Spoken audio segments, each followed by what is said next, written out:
What's up, guys? It's been a while, but we back, you know. Your boy Justin McCoy, you know. Something slight, we back. Yeah. So today, we're gonna talk about zinc. We're gonna continue the series of the vegan deficiencies, vegan nutrient deficiencies. And we're gonna talk about zinc. So, first I'm gonna explain to you what zinc does in the body, and then explain to you where regular people get it from, and then where the different vegans get it from, and we'll wrap it up with some talking at the end. But all right, let's get it started.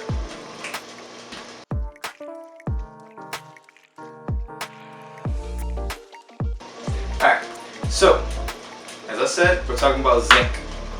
In our bodies, zinc is used for wound healing, immune function, protein synthesis, DNA synthesis, gene expression, what's the other ones? Did I say immune function? Well, immune function and growth, natural growth. Alright, so let's talk about the RDA, or the recommended daily allowance or intake. For a male, for an adult male, the recommended daily intake is around 11 milligrams of zinc. Now, it doesn't sound like a lot, but when I go through which foods have like the highest, then you'll understand why this is kind of, it's still a pretty big number. For adult females, it is 8 milligrams, and this is non-pregnant females. If you are pregnant, you are more around 11, and I believe sometimes can go up to 14. So just be aware of that. Eat your zinc accordingly. Alright, now that we got that background for zinc out the way, let's talk about where we can get it. So for regular people who eat meat and aren't vegetarian or vegan, they can get it from shellfish, which is the highest, being oysters, which is like 74 milligrams, which that's insane. That's a lot of zinc. But whatever, oysters have it. You can get it from beef. That's like, I think 6. Let me check. Got my computer. 7. It is 7 grams. And then you have chicken, which is lower. But anyway, that's where the non-vegans can get it, from meat.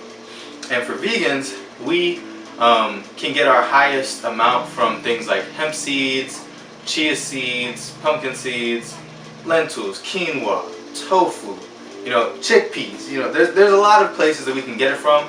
Of course, it's not as you won't get as much as an oyster or beef or chicken in one food.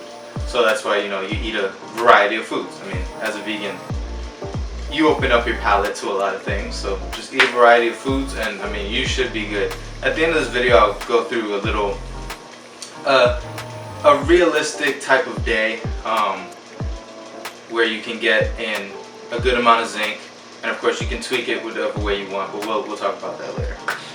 So as I was saying, we vegans can get it from those sources, non-vegans can get it from those sources. So vegan, non-vegan. So one thing to pay attention to is that, of course, just like the iron situation, vegan zinc isn't as bioavailable as non-vegan zinc, which means our bodies don't absorb it as well. But this doesn't mean you can't get enough. Some suggest getting more zinc than the recommended, but from what I've read, it's kind of like it's not decided yet. They don't know if you need to get just aim for the regular or aim for more. But I think, if you get, of course, again, I'm not a doctor, but if you get enough zinc from the plant foods, sure, you can go above, but from my understanding, you'll be okay. Now that we have this information, I'm sure you're wondering, hey Justin, or Justin McCoy, my boy Justin McCoy, should I be concerned? Well, let me tell you this. It depends. If you don't eat a lot of variety, if you don't think you're, like the foods I just described, if you're not eating a good amount of those, whether it be in a day or a week, then yeah, you should be concerned. You should probably go talk to your doctor and try to, make sure that your zinc levels are good, your iron levels are good, cool, whatever, right? And then make a game plan, whether you want to get a low dose supplement or just eat more variety of foods. There's ways to go about doing that. So I'd say just look at yourself. You could use a food log app, chronometer, whatever you want to call it, is the app that I use. Now, of course, I'm not endorsing calorie tracking, nor am I endorsing chronometer, but I'm just saying in terms of looking at your actual nutrient breakdown, it's a cool app to use. I like to use it just for the reason of making sure I get all my nutrients. I don't really care too much for the calorie tracking part of it, and quite frankly, you can just make that a bogus number if you're so concerned. Like, you can make it 100 calories as a goal, or 5 million calories. Not 5 million, but you understand what I'm saying. Just so that you're not focused on that number, but more so focused on the actual nutrients that you're getting from your food. So now, as I said, I created a little day. It isn't like, it's a base. Let's put it. It's like a base day. You can take from it what you want, add to it, whatever. But it's just incorporating some higher zinc, higher iron, high nutrient really foods that can help you reach your daily vitamin, minerals, macronutrient goals. So we're gonna go over that now. All right. So I don't even know if I'm gonna be able to make this happen the way that I want to make it happen, but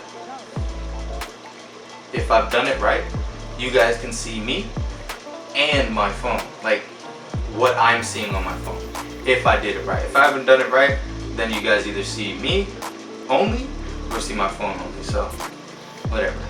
Alright, so for breakfast, you're gonna have about a half cup of oats, some soy milk and water, whatever, to make it thinner, and you're gonna mix in some chia seeds before you cook it, and you're gonna cook it up, top it off with some sprouted or soaked pumpkin seeds, just kind of increases the bioavailability of the zinc and iron, and then you can add mixed berries on top, and whatever sweetener, whether it be agave, honey, a little bit of sugar, whatever, just to kind of make it palatable. Cool, that's breakfast. For lunch, or snack, sorry, you're going to have apples, or an apple, 2 bananas, and maybe a handful of nuts, whatever, whether it be cashews, almonds. Cashews are pretty high in zinc, so you can go the cashews route if you want.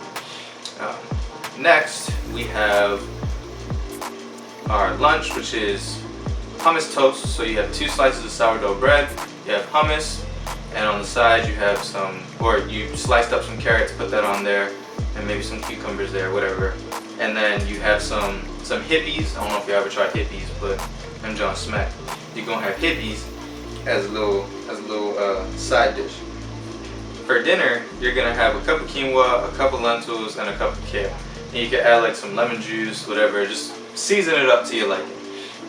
And then you can drizzle some tahini on it, because tahini is pretty high in zinc too. About a teaspoon of tahini, and yeah, that's the base day. Like I said, you can kind of change it up some. It is a relatively healthy day, and I mean, to be quite honest, even I struggle to always follow this, or even to get, as close as this is saying. But I mean, relatively, I have the same breakfast. My lunch varies, but dinner is relatively some quinoa, lentils, or a bean. This week I have black beans and pinto, and a vegetable.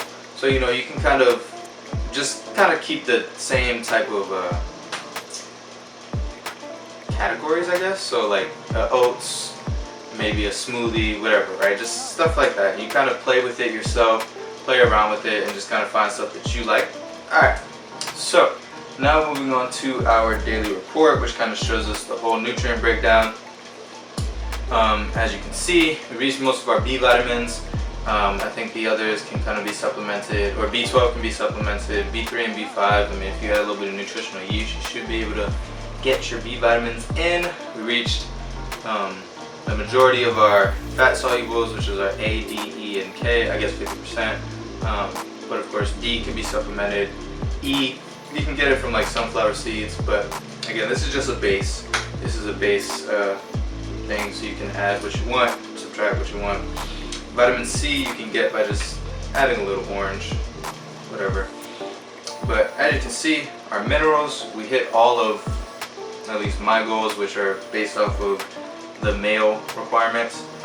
So you get your calcium in, your copper, iron by a lot. You see that? Look at, I'm gonna zoom in on that iron. Just boom, iron. Magnesium, manganese, phosphorus, potassium, selenium, a little bit of sodium. Still on the lower end of sodium, that's good. Don't want to have too much salt. And then zinc. Reached my zinc by a little bit over. Could have done more, but again, this is based off of a 2,000 calorie day. I usually eat around 3,000 calories or higher, 2,000. So, or what was this? This is 2,172 calories. So it's a little lower than what I'm used to, but that's fine. For fats, you know, got our omega-3s, cool. And for protein, as you can see, reached all the protein goals. So this is a well-balanced day. And again, this is, you know, in a really good situation. I'm not saying that you'll be able to hit this every day, but you know, again, if you use this kind of as a template, as a base, and just kind of play around with it, you'll reach the majority of your nutrient requirements. So, that being said, that's the video. I hope you enjoyed this experience, this learning experience, learning about zinc. I try to keep it short for you all, so I hope it's not too long as I'm editing this, but I took like 3 different videos, so I hope it's not too long. But anyway, that was zinc. Hope you learned something. If you did, leave a like, subscribe,